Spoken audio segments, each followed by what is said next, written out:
Hello, my name's Trevor, and today I'll be demonstrating my game called Soul Fighters on the Roblox platform.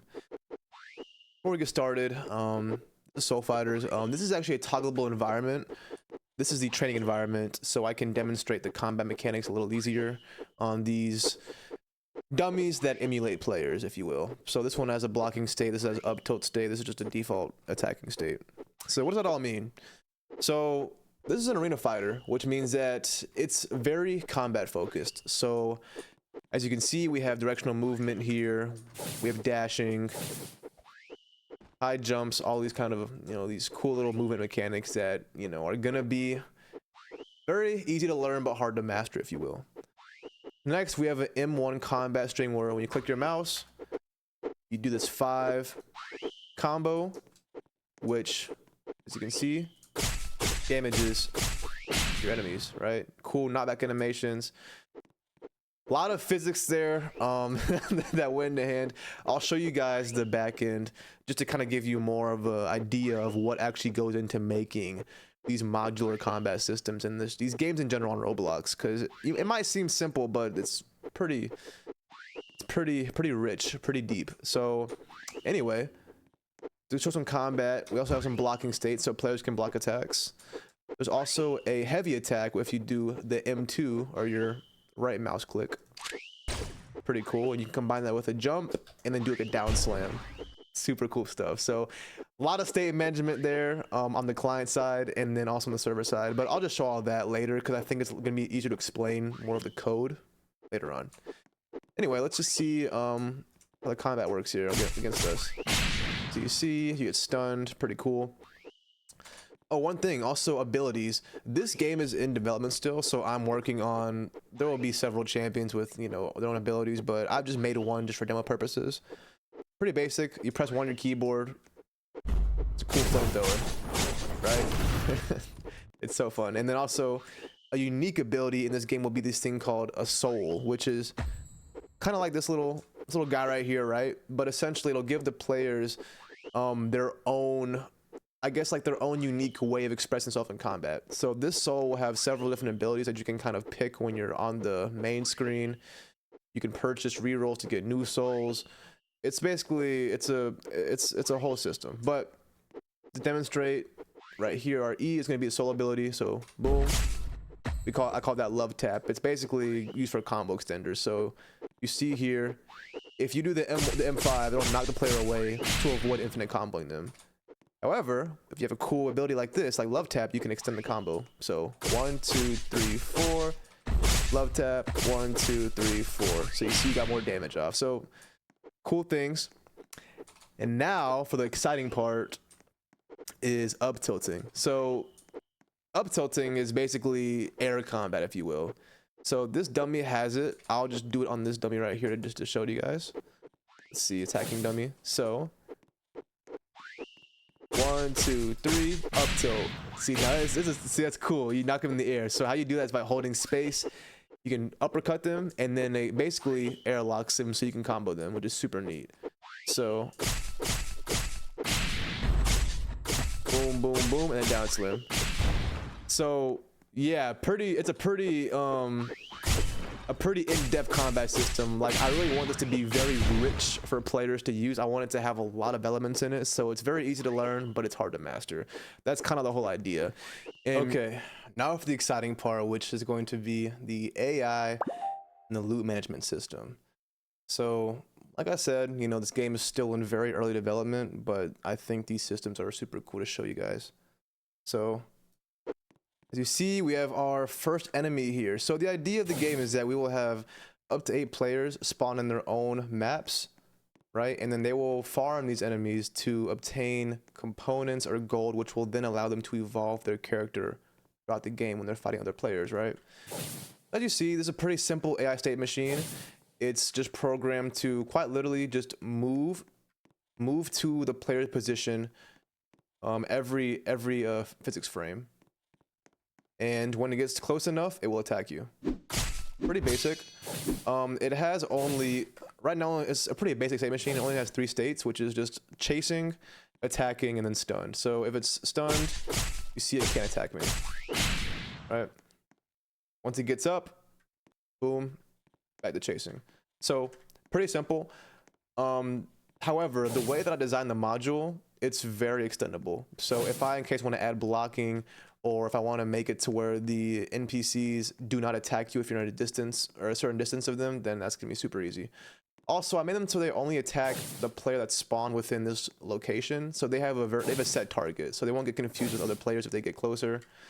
You know, pretty basic stuff, but it was super cool to program it. Now, kill these real quick and show you guys the loot system. So if I just kill these guys here, they should drop some loot orbs, which is gonna be super cool. All right, they're almost dead, so we can get the loot orbs. So you see, when enemies die, they will drop loot orbs, which is very reminiscent of TFT loot orbs. But you see when you pick them up, get some coins. Cool animation. Cool. I love that animation. Like, that's beautiful. All right, okay, so we drop something. Okay, that's gonna be something else. We'll see in the right here, components. So you see, it's a component. Super cool. So new feature of this game is you can get components and you can basically craft items with those components, and so those will give your characters various stat buffs or an ability, right? So a lot of moving parts in this game, and as you can see, that is the game so far. That is Soul Fighters. But this game is in heavy development, so this is probably my biggest passion project right now.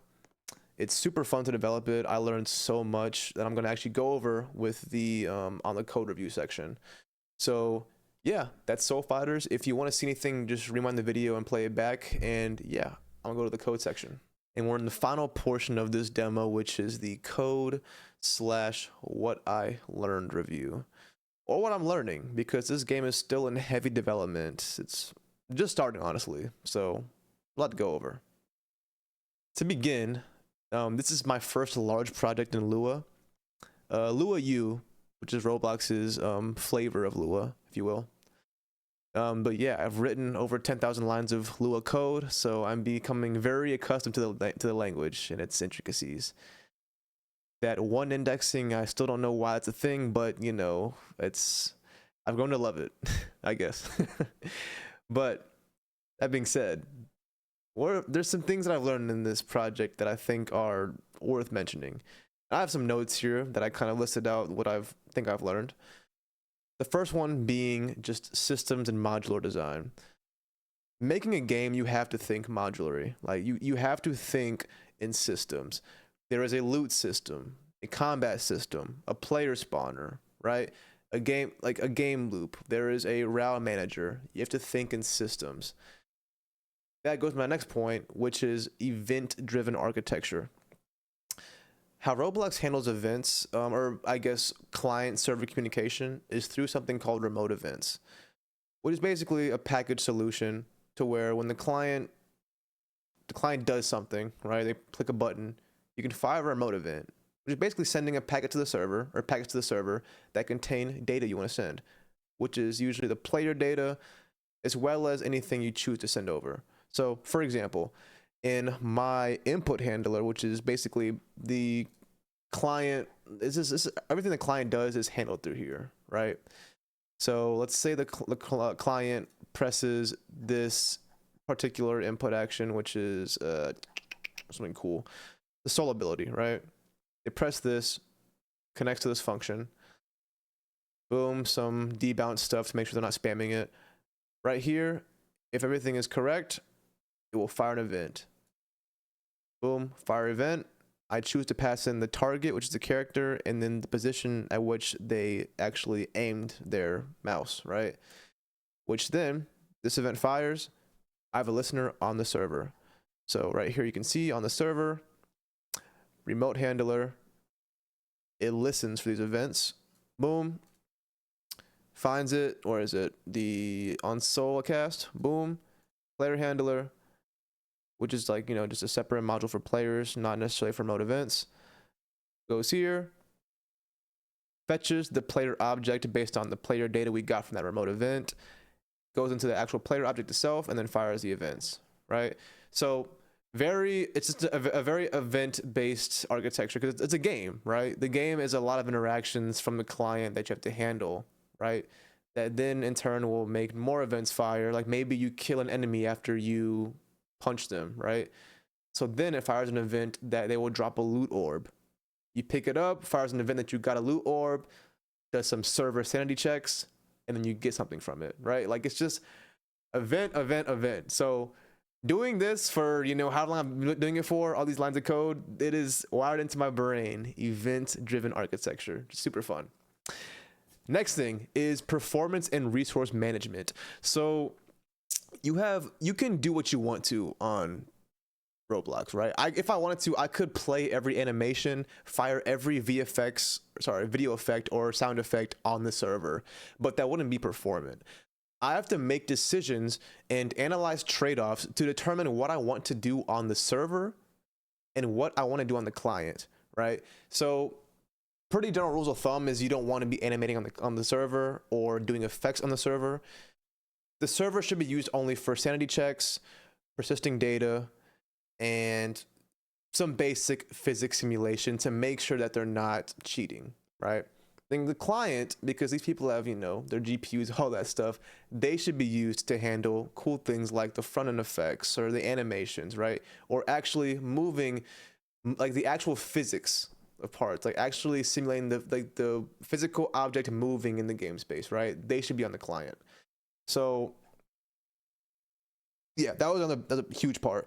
And how I did it here is I just have a client effects listener right here. So whenever I want to fire some kind of client event, let's say, for instance, combat handler, if I look for, right here, they attack, boom, fire all clients, basically fire this server event to all those clients. And then on the client, they're listening for this event, they get it, find the effect that I load into this cache, boom, attack effects. Where is it? Right here. Attack effects, and then boom, it fires the effects. Super basic. Well, it's super basic, I guess, architecturally, but it takes a while to kind of figure out what you want to do on the client and what to give to the server. But I feel like I have a pretty good intuition as to what should be done on which part of the architecture. So yeah, super fun. Next thing is state machines. Wow, this was probably the most fun part. Obviously, making the AI was a state machine. Whenever the game object creates the enemy object and it spawns enemy in, it's going to start its event loop, or start its what is it? Yeah, start its event loop. So basically, it will continuously update. It will check the model's space, check the model's position within the game space, and then it will discern what state to change to based on, so far, only distance from the player, right? If it's further from the player, then it's range to attack. It'll keep chasing them. If it's within range to attack them, it'll attack them. Pretty basic loop, but you know, it's still a little interesting. Like it's cool to put into practice, right, and see it happen in a game. Now, for I guess less obvious state management, such as on the server, learned a lot here too. I didn't have a state handler at first. I was kind of just saying, if player doing this, and I would just have like a property on the combat handler that just said like, self dot attacking, right? Equals false. And then if they're attacking, I would just toggle it true. And then through that, I would then be like, okay, if they're attacking, then they can't block, right? But as I added more states, I realized quickly that this is not a good idea. Like this is not a good idea, especially when I want to make sure that the client and the server are in sync. So my solution was making a centralized state handler. So right here, and then I have enums for all the states. So, but basically it keeps all the states here, set them, remove them, all this cool stuff, right? And then I use these methods to just access and, oh my gosh, to access and mutate that state object. And so you see here on the combat handler, it's super intuitive to just like say, okay, can a player block? The block states, then it can't do it, right? Super easy. If I want to add a new feature, like say I wanted to add this this cast function, it's super easy. I just add can cast, and I just determine what states I don't want to be able to be happening while I'm casting. Very easy. There's also state management on the client, which is a little more easy to see, I guess. So obviously you have to handle more here. You have to handle things such as held input, the walking direction. Yeah, so you see here, same thing. This whole can do block, which basically just enforces what states can be done. Like this whole state machine here. Super cool. So it was super helpful because you need to know how to manage state for, I feel like, almost every application that has state in it, right? Like these things can build up crazy technical debt, and it becomes very difficult to juggle what actions are happening and which ones you want to block. So having this state handler was super cool. Like this was honestly probably the biggest aha for me, was like, oh my god, I can actually make feature adage a lot more smoothly if I just have state centralized, so I'm not constantly juggling between 4 different modules to just get one thing to work, right? So that was super cool. And the last thing was user experience. So user experience, this game has very minimal UI in it, but user experience is probably one of the most important things you can do in a game, because no one cares how good your architecture is. They care how they feel when they're playing the game. They want things to be responsive. They want them to look good. They want them to be fair, right? So, and those things, those can't all be 100%, right? So as a developer, it's your job to discern what features should cater to which of those parameters, to which of those metrics, right? Like if I'm doing UI, I want to do it on the client. I want it to be super clean. If I'm doing things such as attacking, I don't want the attacks, the animations, to be done on the client necessarily. That should be done on the server, because if the player sees an enemy punch at them, right, and their punch is hitting them, but the player isn't taking the damage, then they're going to leave the game, right? So that's the trade-off you have to make. It might not look as smooth because when the client presses the mouse button, they might see their character swing a little slower, right? However, when they hit them, when they see that fist hit them, since it's being done on the server, it will happen, right? So those are just an example of how I have to manage trade-offs to maximize user experience, right? Because user experience isn't always going to be responsiveness, right? It changes. So that was a big thing I learned too, was just user experience. And then obviously it goes without saying, I did all the animations and the building, the UI, I did all that as well. So that's also a big part of my learning. I use things such as Blender, Photoshop, Adobe Illustrate, even Roblox's built-in like building studio. A lot of cool stuff to make these assets come to life and make the experience super fluid, super vibrant. But yeah, so features to add, there's a lot. I'm not going to go over all of it. There's a lot to add. The game is far from complete. You can go on my website to see a few of the features I'm planning to add. If I guess off the top of my head, I have to finish the loot system. I have to add augment rounds, which are basically like a cool little card picking round where you can pick a card that gives you a buff for the remainder of the game. Carousel rounds, which are going to be, I'm not going to get into it. It's a lot. It's a lot. But yeah, this game is super exciting. This is the most fun thing I have done with code in a long time. So I'm super excited, and I hope that you enjoyed watching the demo and hearing what I had to say about my Soul Fighters project. So yes, once again, my name is Trevor. This is Soul Fighters. Thanks for watching. Have a good one.